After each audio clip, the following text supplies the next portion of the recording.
Makanya saya percaya, nak Rasulullah itu nabi tenan, tambah tua tambah percaya. Nabi orang nabi tenan dia. Nak nyifati sujud itu ngendikan begini, sama siapa hadisnya. Wa hatta takuna sajdatul wahidatu khairan minad dunya wa ma fiha. Sehingga nanti satu sujud lebih baik timbang dunia dan isinya. Coba misalnya Anda tidak pernah sujud, kenal presiden, kenal Donald Trump, kenal relasi seluruh dunia. Kemudian kemana saja kamu pakai pesawat jet pribadi, kemana saja disambut bak seorang raja. Kemudian Anda mati, pakai status apa coba kamu ketemu pengiran? Tapi kalau kamu pernah sujud di dunia, itu cek ono harapan di sepuro pengiran karena pernah berstatus sebagai hamba, yaitu pernah apa? Jika Nabi nyifati sujud itu khairan minad dunya wa ma. Nabi pernah mengatakan, kamu harus sholat kalau bisa sholat sebelum sholat subuh. Fadilahnya sholat sebelum subuh itu lebih baik dibanding dunia dan isinya. Itu nak wong koyok kowe mesti ra paham, tak jamin ra paham. Maksudnya piye? Ya iman tapi ra paham. Lah saiki tak paham no maksudnya Nabi. Kowe kenal ruhe, kenal Mustafa.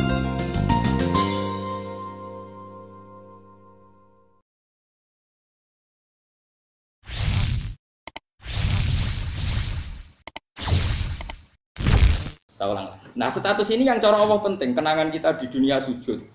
Kemana aku ngekei mangan Hasan Biha ya ben sujud. Anak putuku tak didik ya ben sujud. Sampai tak manja masalah finansial ya ben gelem sujud.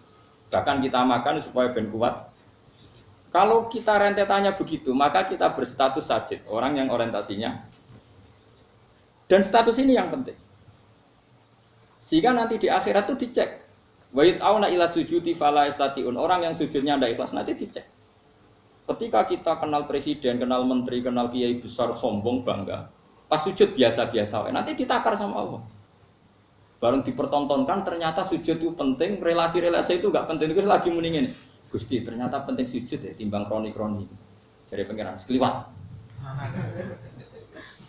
Di sini kita sering salah memilih barang yang benar-benar hak dengan barang-barang yang mau gawanane laibun.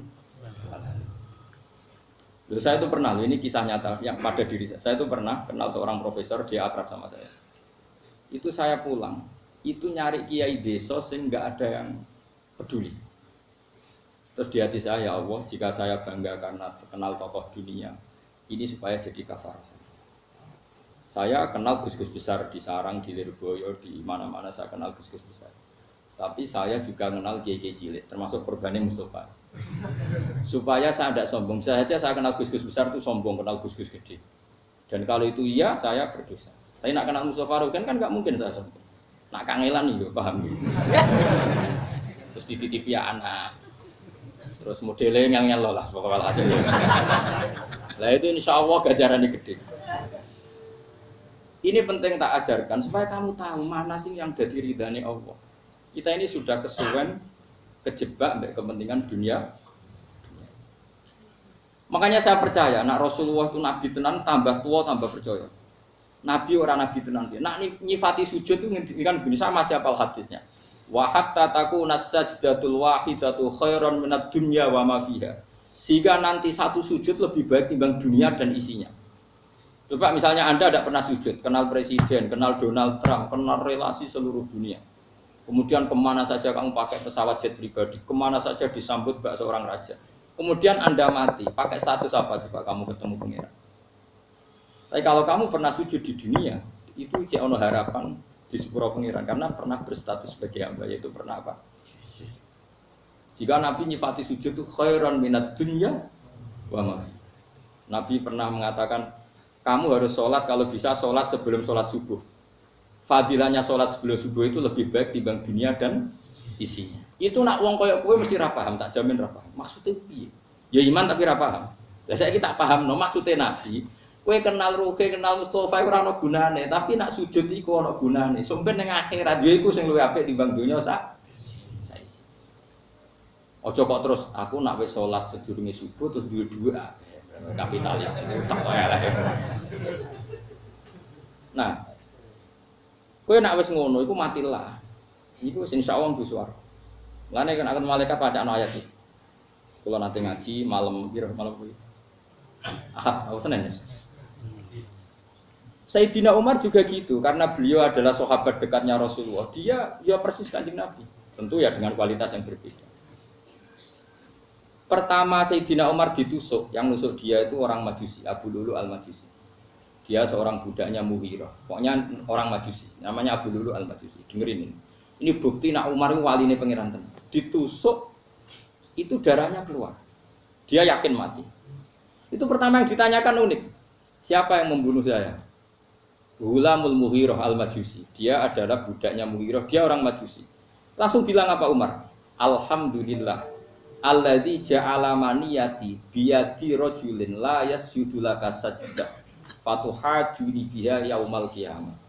Matur nuwun Gusti, sing mateni kula tiyang sing mboten nate sujud.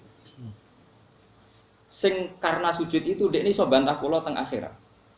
Maksudnya begini, rungokno tenan iki nak panjen. Ben bar iki kena sujud tenan. Ora kudu bebo khusuk, pancen asli khusuk. Dan sujud tenanan itu ora urusan penampilan, paham ya? Ora usah pesona. Maksudnya gini. Rungokno tenan. Orang yang pernah sujud sekali saja sungkem teng jenengan Gusti itu potensi masuk swarga. Kula niku izin, gampane ngene, Umar itu pendendam. Pendendam apik. Umar itu pendendam. Pendendam apik wis ulang lagi. Maksudnya dekne ra rido sing mateni dekne kok mlebu swarga iki gak ikhlas blas.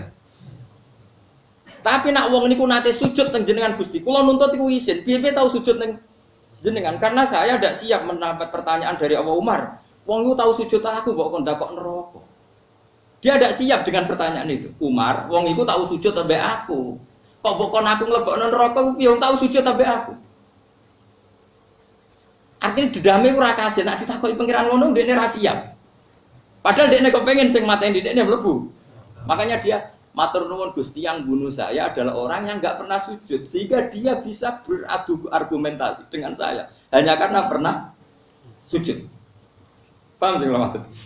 Betapa esensinya sujud. Tapi kita enggak kesuwen. Satu ambisi, yang penting yang menang 0 sekian, puas. Kue sujud bedino itu nikmat terbaik Anda di dunia ya sujud. Liane itu variasi dulu. Kita bernegara butuh presiden, butuh caleg, butuh ketua partai, macam-macam. Ketua partai apa wae sing ketangkep, sing ora ketangkep. Itu variasi. Tapi kamu jangan pernah gantungkan negara ini pada itu. Negara ini pernah dijajah Belanda. Ya baik-baik saja karena diurusi pengen. Di CU Mojopahit ya baik-baik. Dulu ada PKI ya baik-baik saja. Saya ini mau ono pemuda milenial ya baik-baik saja. Paling banter cobaan anak pang ya baik-baik saja. Enteng, ini ngarepe pangeran inadzalika ala wahi. Yes. Kowe ribet tak dhewe ora duwe iman. Apa al-mudabbir ar-rusak. Nak maca Asmaul Husna do nangis. Tapi jek iman mbek makhluk. Ayo saiki sing mudabbir Allah apa manusa? Allah. Ar-Razzaq Allah ta manusa. Wes bener iman. Wes yakin. Iya enggak kira jelas. Ini ruang tenan. Sehingga sahabat dulu tuh nak jenenge sujud itu luar biasa. Sehingga kenangannya istrinya Nabi terhadap Nabi itu apa? Angger bengi salat. Aisyah itu bojone Nabi paling ayu. Dites. Iku Nabi nak salat tahajud itu turu mlumah ning ngarepe kan. Iku Nabi tetap salat. Sampai jari Aisyah aku saking mangkel iku turu malah. Iku nak Nabi sujud, sikilku tak ingker. Engko nak Nabi sujud, apa nak Nabi ngadeg tak slonjorno. Iki bojo ayu ora ngarep tahajud yakin. Mulane bojomu elek maksude pangeran. Maksude pangeran ben apa? Lha wis elek kira. Ana wos kok. Nabi itu sholat nganti sikile melentor. Itu neng omahe Aisyah ta omahe Hafsah. Dulu Aisyah jarake turu ning arep. Wis ora ngaras itu sujud tak jamin. Tapi kira Nabi ya pantes ae. Kira Nabi ora wae. Tak baleni malih. Jadi kena cara berpikir gini. Manusa sing mbok kenal ning donya kabeh itu nanti gak nyafaati kowe ning akhirat. Sing nyafaati namung sujud sing ikhlas. Sehingga kalau dengan gitu kayak ngerti barang hak yang perlu dipertahankan ya. Nah dari sujud ini kemudian kita berpikir milih presiden yang nggak ngalang-alangi sujud, milih menteri, milih. Lah itu nggak apa-apa kalau terusannya gitu. Oke, saya demi sujud memilih suasana kota Islam, memilih suasana komunitas negara yang Islami sehingga tidak melarang orang sujud. Oke, saya berteman orang kaya ben iso bangun masjid supaya yang sujud banyak. Saya bina pejabat supaya mengesahkan berdirinya masjid di kampung ini. Nah itu nggak apa-apa, tapi semua orientasinya sujud. Misalnya Anda hidup di Papua atau hidup di NTT, kemudian kamu sering ke bupati non Muslim, tapi demi supaya diizinkan bikin apa? Masjid. Nah itu tidak apa-apa. Tapi Allah tahu semua orientasinya sujud. Nah, ini yang dimaksud Nabi Ibrahim, Rabbana liyuqimus sholat. Ya Allah supaya mereka mau sholat, faj'al afidatam minan nas tahwi ilaihim warzuqhum minat tamar. Enggak apa-apa ya Allah, yang penting demi sholat. Enggak apa-apa mereka punya uang, enggak apa-apa mereka berkelimpahan hidup. Semua itu liyuqimus sholat supaya mau sholat. Itu enggak apa-apa, tapi dibalik demi apa?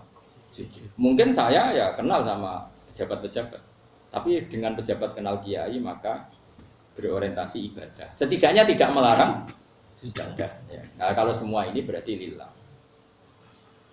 Wes sampean ngandel kula. Lah iku jenenge innamal a'malu binniyat. Semua itu terserah.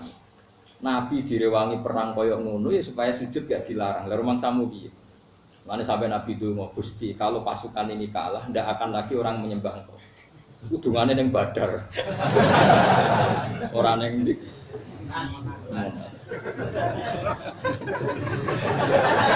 Repot. Sampai orang kiai sepuh, masa saya kafir Quraisy. Dan ini saya cerita saja. Lho kula tenan, kula nu sering jamu bojo kula, nganti sakniki. Gara-gara saya itu terlalu hormat sama anak. Anak dimanja, sampean terlalu hormat. Saya bilang gitu. Aku itu ora darani ku anakku, sok ben sing terusno sujudku ya anak-anak. Aku iso ben mati.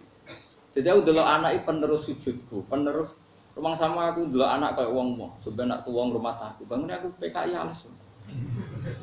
Nah aku wong kapitalistik, delok anak sebenarnya aku tuwa sing rumah iku anak, sebenarnya aku nak tuwa sing rumah putu. Iku wong fasik yo mikire ngono. Lah kita gunane apa dadi wong alim nak utek koyo uteke wong fasik.